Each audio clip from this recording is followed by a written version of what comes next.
வெயில் சுளீர் நடிக்குது. இதை யூஸ் பண்ணி நம்ம இப்போ ட்ரெண்டிங்கில் போயிட்டு இருக்கிற ஏபிசி மால்ட்டுக்கு ரெடி பண்ணிடலாமா? இன்னைக்கு வந்து நான் ஒரு ஆப்பிள், ஒரு பீட்ரூட், ஒரு கேரட், இந்த மூணையும் தோல் சீவிட்டு எடுத்துக்கலாம். இதை வந்து நம்ம பெரிய பல் துருவோம் இல்லையா, கேரட் எல்லாம் அதுலேயே பெரிய பல் இருக்கிற மாதிரி இருக்கிறதுல துருவி எடுத்துக்கலாம். ஒரு பெரிய பராத்து தட்டில் ஸ்ப்ரெட் ஆகிற மாதிரி துருவி வச்சுக்கோங்க.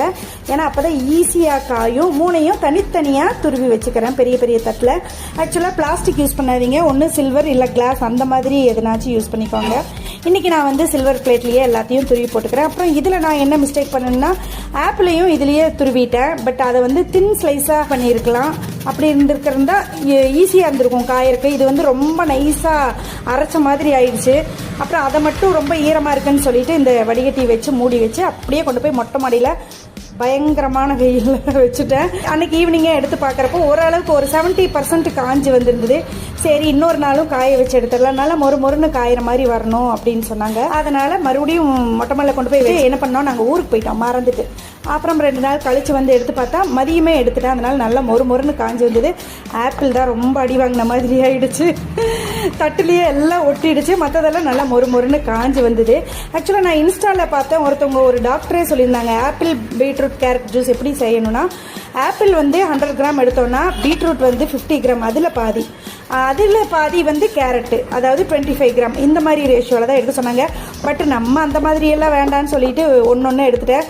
ஆப்பிள் தாங்க தட்டுலேருந்து பிச்சை எடுக்கிறதுக்குள்ளே கத்தி கபடாவையெல்லாம் ஆயுதத்தையெல்லாம் யூஸ் பண்ண வேண்டியதாக இருந்தது. மற்றதெல்லாம் ஓரளவுக்கு வந்துடுச்சு டேமேஜ் இல்லாமல். ஆப்பிளை தான் சுரண்டி எடுத்தேன், என்னால் முடிஞ்ச வரைக்கும் சுரண்டி எடுத்து மிக்சியில் போட்டு அரைச்சேன் பிளெண்டரில் தான். இது கூட ஃப்ளேவருக்காக ஏலக்காய் 2 ஆட் பண்ணிக்கிட்டேன்.